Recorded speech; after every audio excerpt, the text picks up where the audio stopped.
সেনাবাহিনী নিয়ে আপনি কি মনে করেন? আপনি কি মনে করেন বাংলাদেশের সেনাবাহিনী একটা পরীক্ষিত দেশপ্রেমিক শক্তি?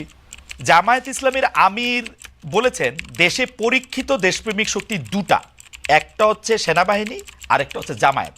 আমাদের প্রশ্ন হচ্ছে আপনি তার বক্তব্যের সাথে একমত কিনা। দুই হচ্ছে যদি একমত না হন, দেশপ্রেমিক হইতে হলে আপনাকে সেনাবাহিনীর অংশ হইতে হবে অথবা জামায়াতের অংশ হইতে হবে, আপনি কোনটা? আপনি নিজেকে যথেষ্ট দেশপ্রেমিক শক্তি মনে করেন কিনা? আমি নিজেকে দেশপ্রেমিক মনে করি, তবে এটা হচ্ছে ওকে ফাইন, হ্যাঁ, ইয়েস না না, আপনি ইয়েস। আরেক লাইন বলেন বলেন বলেন, অসুবিধা নেই, অসুবিধা না নেই। না, আমি দেশপ্রেমিক মনে করি। দেশপ্রেমিক মনে করেন, ওকে। জামায়াত ইসলামের আমির বলেছেন দেশে পরীক্ষিত দেশপ্রেমিক শক্তি দুটা, একটা হচ্ছে সেনাবাহিনী, আরেকটা হচ্ছে জামায়াত। আমাদের প্রশ্ন হচ্ছে আপনি তার বক্তব্যের সাথে একমত কিনা। দুই হচ্ছে যদি একমত না হন, দেশপ্রেমিক হইতে হলে আপনাকে সেনাবাহিনীর অংশ হইতে হবে অথবা জামায়াতের অংশ হইতে হবে, আপনি কোনটা? আমি জামাত নেতার এই বক্তব্য আমি শুনি নাই। আমি কি পড়ে শোনাবো কোটেশন? আমি দায়িত্ব মানে আমি কোটেশন উনি শোনাই। জামায়াতের, যদি জামায়াত থেকে ধরেন এই ধরনের বক্তব্য যদি এসে থাকে, আমি এই ধরনের বক্তব্যের সাথে মানে আমি আমি জানি না এই ধরনের বক্তব্য উনি দিয়েছেন কিনা।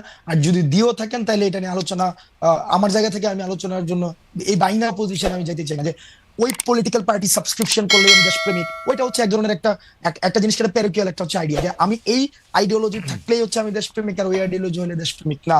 এই ধরনের ধারণাতে আমি বিশ্বাস করি না। আচ্ছা ঠিক আছে, ধরেন এটা এই বাইনারি ধারণাতে আপনি বিশ্বাস না করলেন, সেনাবাহিনী নিয়ে আপনি কি মনে করেন? আপনি কি মনে করেন বাংলাদেশের সেনাবাহিনী একটা পরীক্ষিত দেশপ্রেমিক শক্তি? এই বিষয়ে আমার মন্তব্য করা, আমি এই জাস্ট একটা মানে একটা ডিসক্রিপশন দিতে পারবে। এই গণঅভ্যুত্থানে বাংলাদেশ সেনাবাহিনী যে ধরনের পদক্ষেপ নিয়েছে আমি অ্যাপ্রিসিয়েট করি।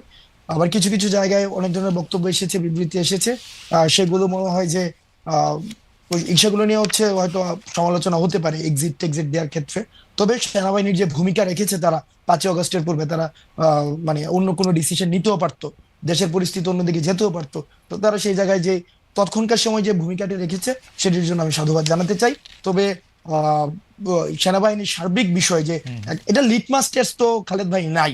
এটা লিটমাস টেস্ট আপনি কেমনে করবেন যে ইভেন্ট বেসিসে লিটমাস টেস্ট হয় না, যে এই ইভেন্টে দেশপ্রেমিক, ওই ইভেন্টে দেশপ্রেমিক, ওইভাবে কিন্তু দেশপ্রেমিকের লিটমাস টেস্ট নাই।